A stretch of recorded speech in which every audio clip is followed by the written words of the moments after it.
Hindi sapat ang pagiging masipag mo kung mali ang diskarte mo.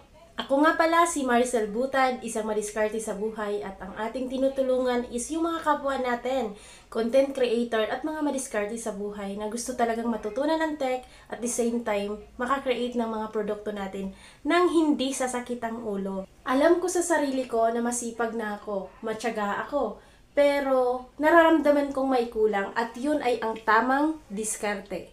Nagko-content ka ngayon or meron kang binibentang produkto, online man ito or offline. Ito lang yung nawawala ng karamihan sa atin. Todo sipag naman tayo, todo tiyaga naman tayo. Pero may dalawang kulang at natutunan ko na kailangan natin ng tamang diskarte at the same time yung kaalaman. So paano natin ito ngayon i-settle?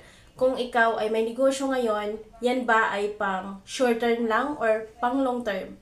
Ang sinasabi ko po dito is kailangan talaga natin siyang aralin din. At the same time, ibenta natin siya online, ano ba yung mga kailangan natin gawin? Hindi lang tayo na puro sipag.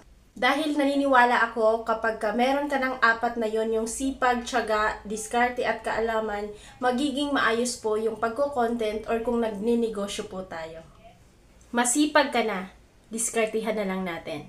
For more diskarte tips, huwag mong kalimutan na i-like, i-share at i-follow na rin itong video natin na ito.